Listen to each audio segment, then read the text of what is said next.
Good morning. My name is Tullio Ghi. I'm a professor of obstetrics and gynecology at the University of Parma. Here with me is Professor Dall'Asta, who is professor as well at the University of Parma. We are here for a very special invitation to describe the use of expert ultrasound in the assessment of fetal brain at a different gestational age in normal and abnormal cases. I'm going to start with the description of the fetal brain at mid-trimester, 20 weeks on the axial plane. Then another video clip, the same gestational age with a slightly different angulation, will be described from Professor Dall'Asta. On this video clip that has been taken on the axial plane, we can appreciate which are the main structure of the brain that can be seen on the axial sweep of the brain. If we start on the most caudal section of the brain, we can see very clearly the cerebellum and the structure of the posterior fossa. It is typical, this sort of 8 shape of the cerebellum with a slightly more echogenic part in the middle. This is the vermis, and the two more hypoechoic round-shaped structure represented by the two hemispheres. We can clearly see a small, tiny hypoechoic space here, which is the fourth ventricle, which is clearly separated thanks to the vermis from the posterior fossa. We can see here some echogenic bridge, which are represented from the Blake pouch, which is a typical normal structure that can be seen in the posterior fossa. Very close to the cerebellum, on the midline, we can see the two cerebral pedicles. This is a very important structure which represents one of the area of interest, especially in some abnormal cases regarding the posterior fossa. Then we see clearly the midline, and laterally we can see the most caudal part of the fetal brain structure, the two hemispheres. If we proceed, we can go on the transventricular plane. This is what we can see clearly here. On the transventricular plane, there are some other relevant structure that should be seen and documented on the axial plane. Again, we can see the midline, which is interrupted by the sort of bulkhead-shaped structure, which is called cavum septum pellucidi, whose presence is very important to confirm a normal separation of the two cerebral hemispheres. Then we can see on the same plane, on the same scanning plane, we can see the caudal plexus of the lateral ventricles, the distal one compared with the ultrasound beam access. And we can clearly see that caudal plexus is completely filling what the atrium of the lateral ventricle. This is the area where we are expected to measure the size of the ventricle, and exactly at the same level, we should be able to see a mild indentation of the fetal cortex, which is represented by the parieto-occipital sulcus at the level with its joining with the calcarine fissure. It is relevant to appreciate a bit higher in the brain that there is this sort of hypoechoic structure here, which is called cisterna ambiens. This is a structure where, under normal condition, we have the passage of the great cerebral vein, that is called also Galen vein, that in some cases with a vascular malformation of the brain, which is known as Galen-Venn aneurysm, this structure has an abnormal appearance. It looks like enlarged, and with the Doppler flow we can document an abnormal signal coming from here. As you can see on this plane, it is possible to confirm and to document the integrity of the fetal skull. This is very important because thanks to that we can exclude the presence of the cephalocele, which is in the spectrum of the neural tube defects.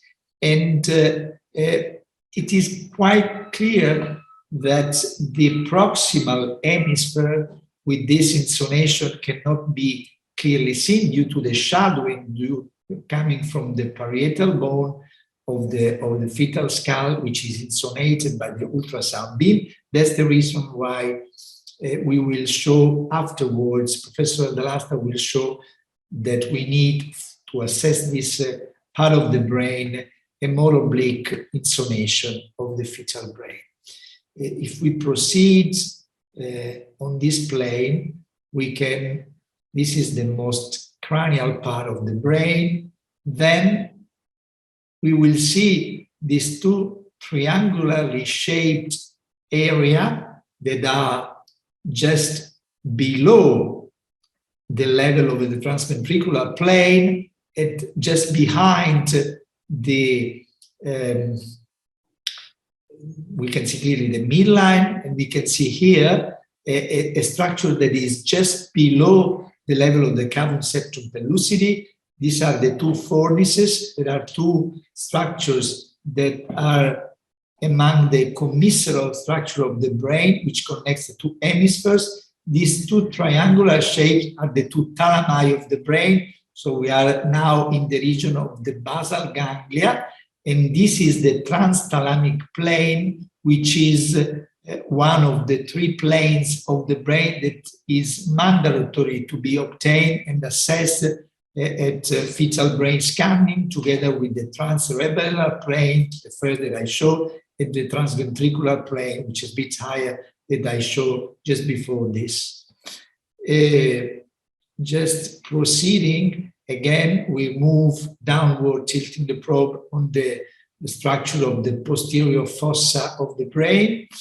And we see at this level, we can clearly see some part of the bony structure of the skull base. At this level, we have this structure, which is the sphenoid, one of the main bones of the skull base. On this structure, using the Doppler, we can image the Willis circle, which is the main vascular structure which supplies the brain with a typical architecture in order to provide blood flow to the anterior, the lateral and posterior part of the brain. Just moving through this clip, we can see this very important indentation of the brain surface, which is the Sylvian fissure. I will show it again. This is considered at 20 weeks the most important marker of normal cortical development. Usually at this stage, the external surface of the brain, the cortex, is smooth, and from this gestational age onward, thanks to the neuronal migration, we will notice a progressive formation of sulci and fissures that will give to the fetal brain the normal appearance that we are used to after birth, with a dramatic increase of the surface of the brain, which is essential for the normal function. At this stage, this is the only area of the brain where we can see some sort of indentation. And at 20 weeks, typically the sylvian fissure is still a wide, it appears like a wide opening, while progressively during the pregnancy, we will see that this opening will become progressively narrower thanks to a process that is called, that is known as opercularization of the brain. Just medially to the sylvian fissure, we have this part of the brain that is very important for the emotional control, for the cognitive function, that is called as insula. There have been suggestions from several groups to measure the indentation of the sylvian fissure in order to evaluate the normality of this process of sulcation since the mid-trimester. Other groups suggest to evaluate the width of the sylvian fissure of the insula just on a qualitative basis. And this, of course, is still a matter of debate in research. Now we will move to the next slide, where Professor Dall'Asta will present a different and more oblique view of the fetal brain on the axial plane at 20 weeks. Hello, everyone. Let's move on from Professor Ghi's presentation of the normal axial view of the fetal brain at mid-gestation. We are here showing a different angle of insonation. In this case, as you can see, we are insonating the brain from the back. More precisely, we are using the parieto-occipital fissure of the fetal skull to insonate the posterior part of the fetal brain. And in this case, only you can see the proximal ventricle, lateral ventricle. This, of course, is a topic of major interest because depending on where you are based, the guidelines of the screening of fetal malformations at mid-gestation may include or may not the assessment of the proximal ventricle. Of course, a dilatation of the proximal ventricle may be overlooked if your guidelines suggest that you you are also required as a minimum standard to visualize the distal lateral ventricle, because the posterior horn and lateral ventricle, the most distal one, can be easily seen on the conventional transventricular axial view, which was just shown in the previous slide by Professor Ghi, while due to the reverberation artifacts, which are very commonly known in prenatal ultrasound, you are not able to visualize the most proximal posterior horn of the lateral ventricles, which on the other hand can be seen nicely while moving the probe towards the back of the baby's head and direct the ultrasound beam through the parieto-occipital fissure, and then this is the image which you can obtain. This is, of course, the wall of the lateral ventricle. This is the choroid plexus. This is the periventricular area, where you can see with very high definition in this case. I'm just moving on the clip, and then what else can you see? Of course, at the end of this clip, you can visualize the cavum septum pellucity here anteriorly. You can visualize the mid-sagittal, the midline of the fetal brain here posterior, and here it can also be visualized at this level. Of course, on a slightly angled view, also the parieto-occipital fissure at the level where it joins also the calcaneal fissure, which is here. And of course, if you are required to measure the posterior horn of the lateral ventricle, this should represent the landmark for the where you're supposed to put your calipers. So In this case, for example, if you're required to measure the proximal lateral ventricle in this view, you should see these are clearly the borders of the ventricles.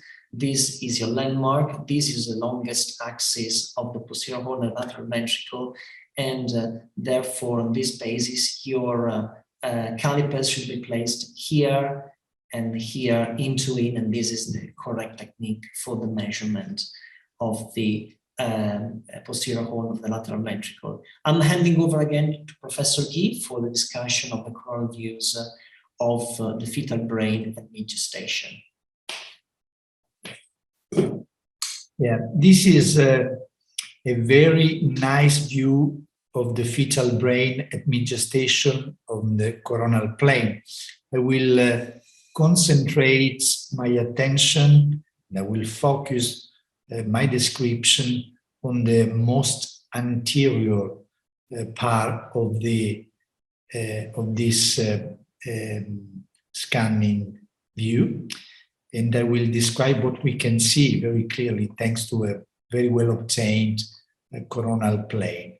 First of all, we need to say that to have such a view, we need to take advantage from the fact that the fetal skull is not completely ossified, and we have some window for the ultrasound beam, which are represented in this case from the anterior fontanelle. Thanks to the use of the anterior fontanelle, the access through the anterior fontanelle, we can clearly see on the coronal plane, the main structure of the fetal brain.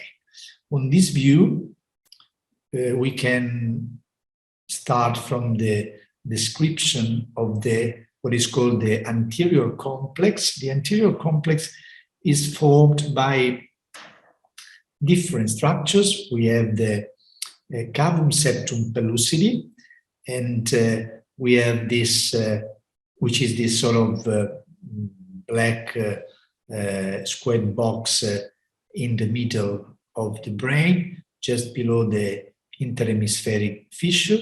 But between the interhemispheric fissure and cavum septum pellucidi, we have a hypoechoic stripe, which represents the corpus callosum. The corpus callosum can only be seen clearly on the coronal plane or the sagittal plane. So differently from the other view that I have commented a few minutes ago, in this case, we can clearly see for the first time the corpus callosum. And at this level, we see clearly these two black area that are represented by the frontal horns of the two lateral ventricles. It is important to evaluate if there is a symmetry between this structure in terms of morphology, in terms of size, if they are clearly separated from each other thanks to the presence of the cavum septum pellucidi, because there are cases where there is an absence of one or both leaflets of the cavum septum pellucidi, and this is the case of a malformation called as agenesis of septum pellucidi, or cases where the fusion of the two frontal horns of the ventricle are the expression of a segmentation anomaly that is called holoprosencephaly. It is important, thanks to the development of the technology of ultrasound, it is possible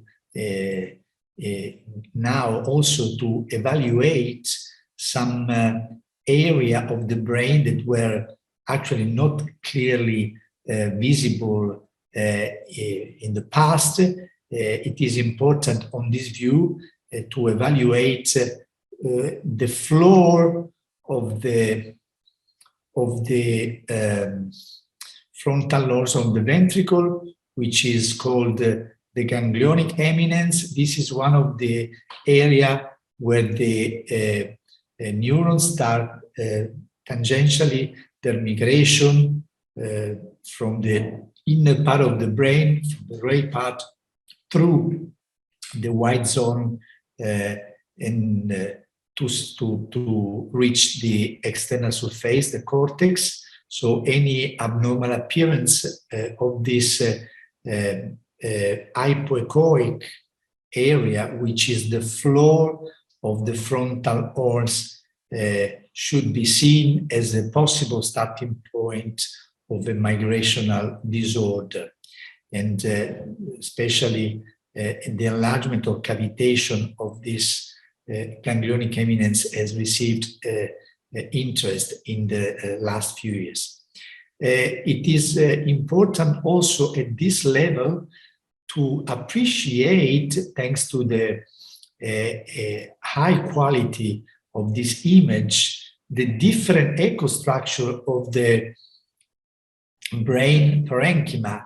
We can see that very clearly that there is the cortical plates at the most external part of the brain, then which is hyperechoic. Then we have an hypoechoic area, which is called subcortical plate, just below the mantle of the brain. Then we have such a more hyperechoic structure, which is formed by the axons, which are myelinated. So what is called the white matter of the brain, and this white matter of the brain is in close continuity with the periventricular zone, and then we this is in continuity with the deep gray part of the brain, gray matter of the brain, which is represented by the population of neurons enclosed in the germinal matrix or in the basal ganglia of the deep brain, which is possible to see also on this scanning plane. I will show you now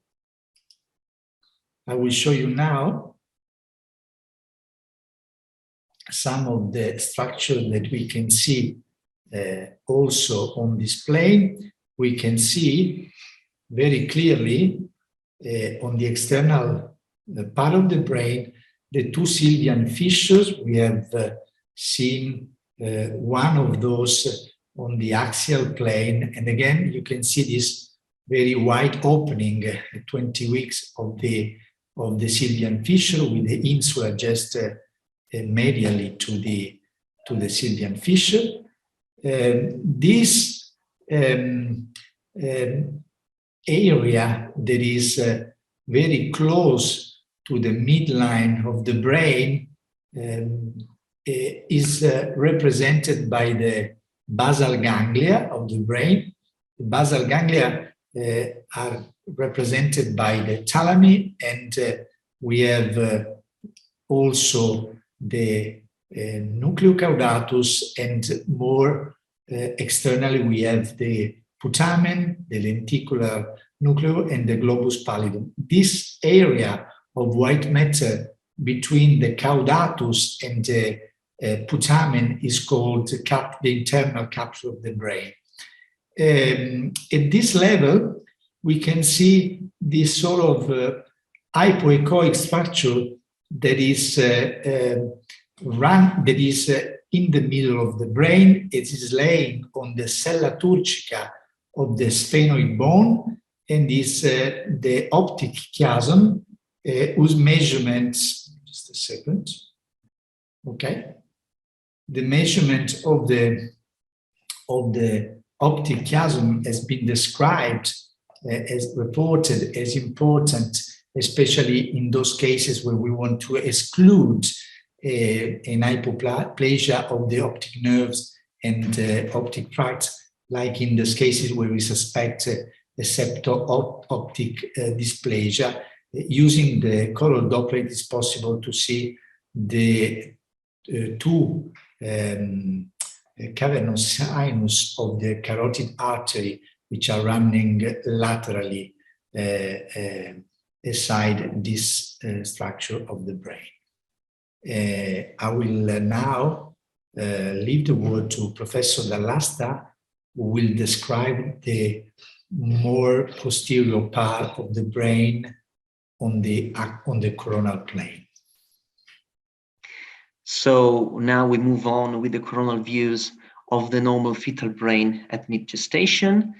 In the previous clip, Professor Guy has described very comprehensively the three coronal planes which can be used to image the normal fetal brain with expert neurosonology at mid-gestation.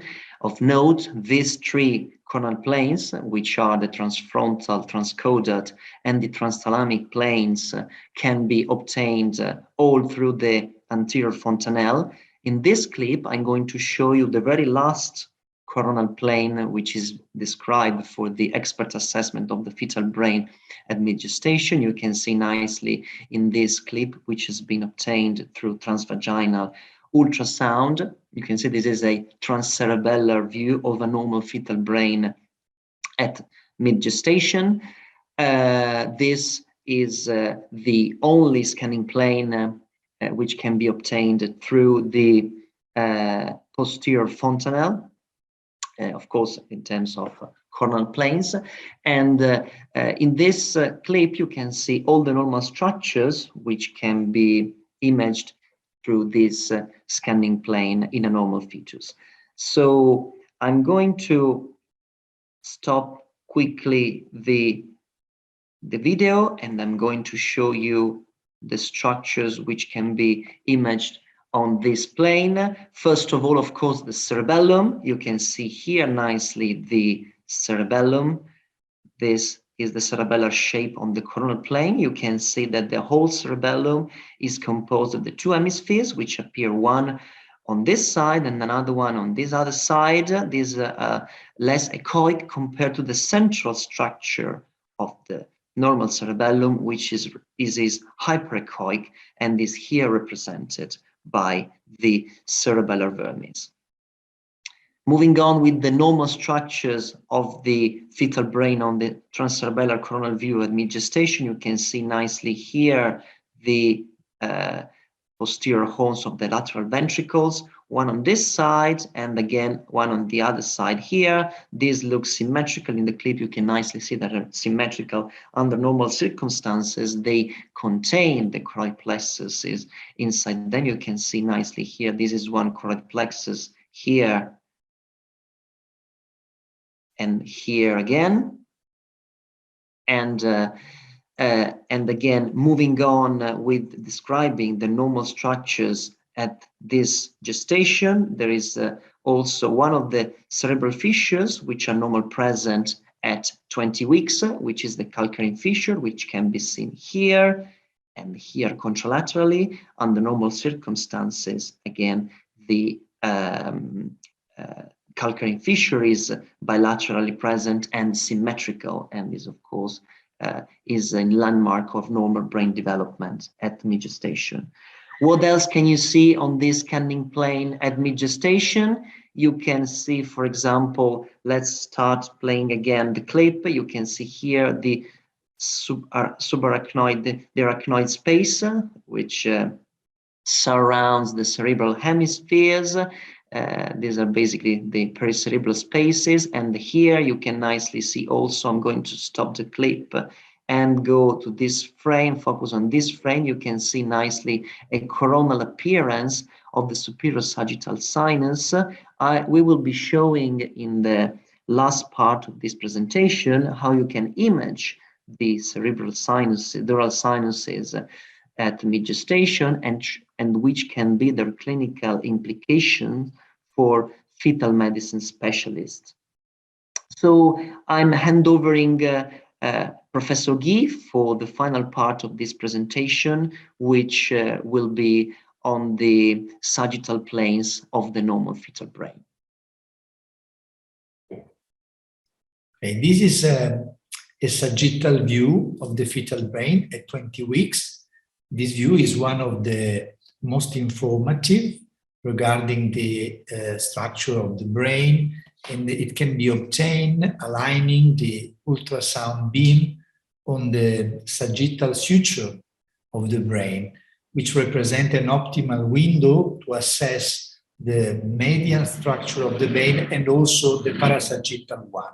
Sweeping the probe from one side of the brain to another, we can have a clear view of several structures which are considered to be crucial for the normality of the fetal brain, for a normal development and for a normal outcome.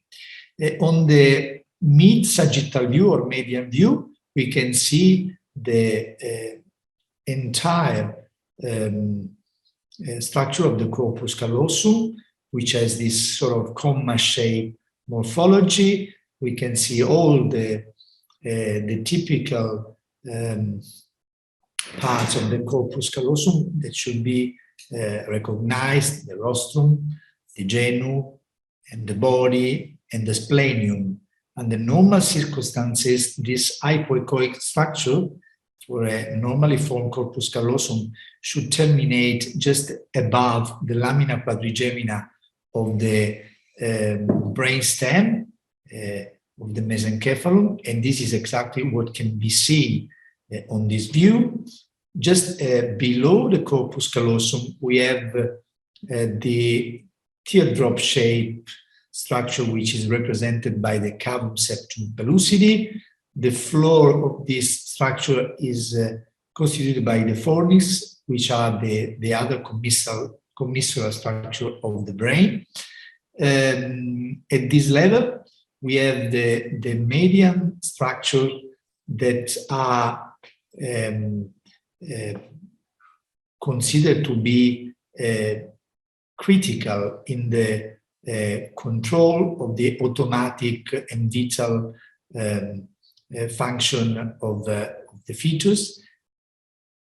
This is the diencephalon. The diencephalon is the structure of the brain in the deeper and middle part of the brain, which is the area of continuity between the brainstem and the upper part of the brain. At this level, it's not easy under normal circumstances, but we can see a tiny hypoechoic structure which is represented by the third ventricle. On the cerebellar view of the vermis, we can see this hyperechoic stripe, which is the primary fissure of the cerebellar vermis. Is very important because these structures can be used to evaluate qualitatively the size of the cerebellar vermis, and we know that the most caudal part of the cerebellum compared with the primary fissure should be more or less 2 times larger than the most rostral parts, and this is useful when we are dealing with a differential diagnosis of posterior fossa anomalies. If we move our probe more sagittally, we can see the 2 lateral ventricles on either side. This is the caudal plexus, and this is the posterior or occipital horn of the ventricles. As said before by Professor Dall'Asta, it's very important to evaluate the profile of the ventricle, the internal, the structure of the internal lining. We should exclude the presence of septation, the presence of cyst just on the surface of the ventricle, which may represent some cyst or some size of clastic size at the level of the germinal matrix.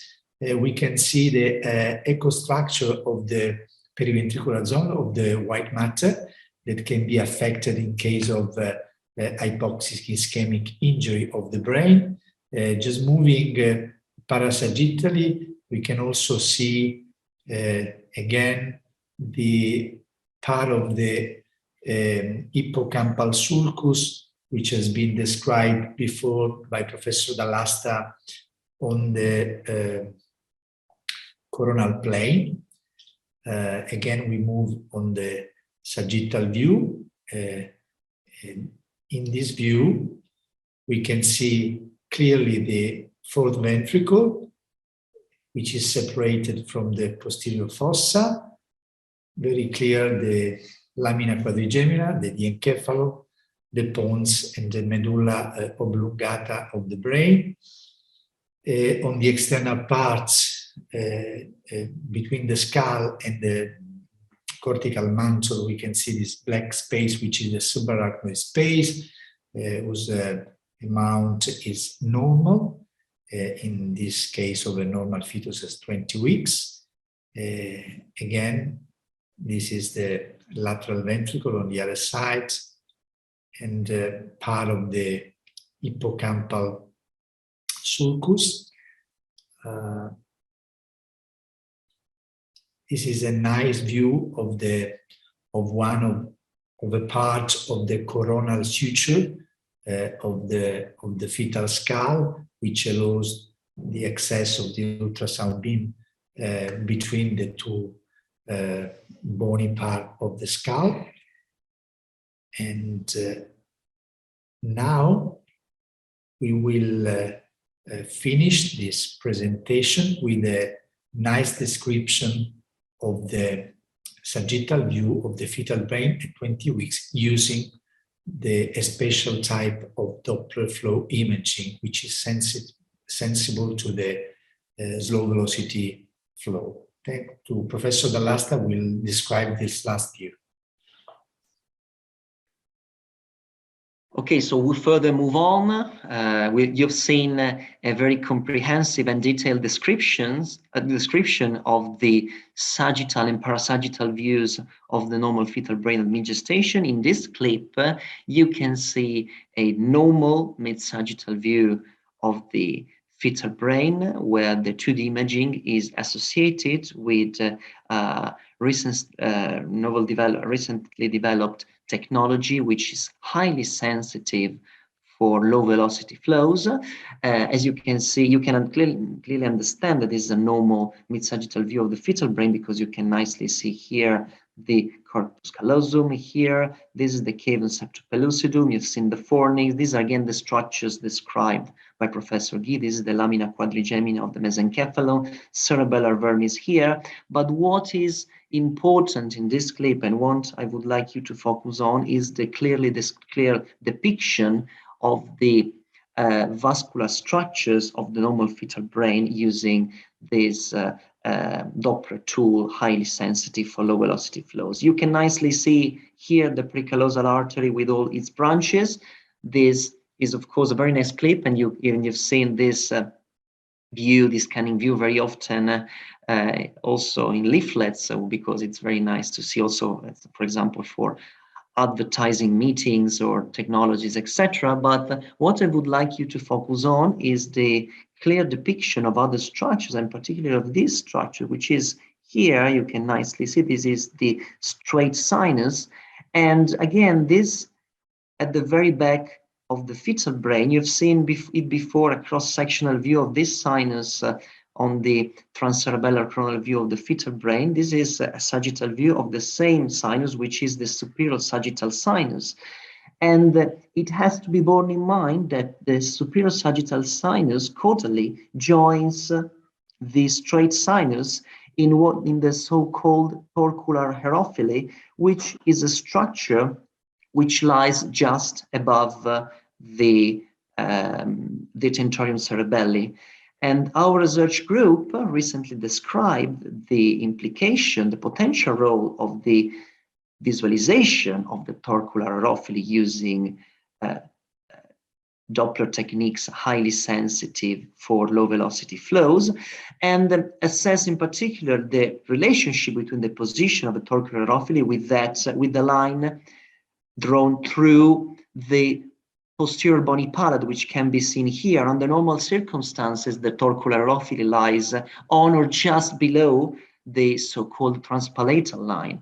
And in our research, we demonstrated that an upward displacement of the torcularofili is suggestive of cystic malformations of the posterior fossa with poor prognosis, namely Dandy-Walker malformation, while conversely a downward displacement of the torcularofili in relation to the transpalatal line can be noted in the context of the downward displacement of the anterior cerebelling as it happens in the event of the carriage 2 malformation in fetuses with open spina bifida.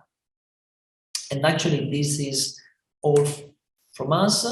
We thank you for myself and Professor Guy, thank you for your attention, and we look forward to the next episode of this educational series on the expert assessment of the fetal brain. Thank you again. Thank you.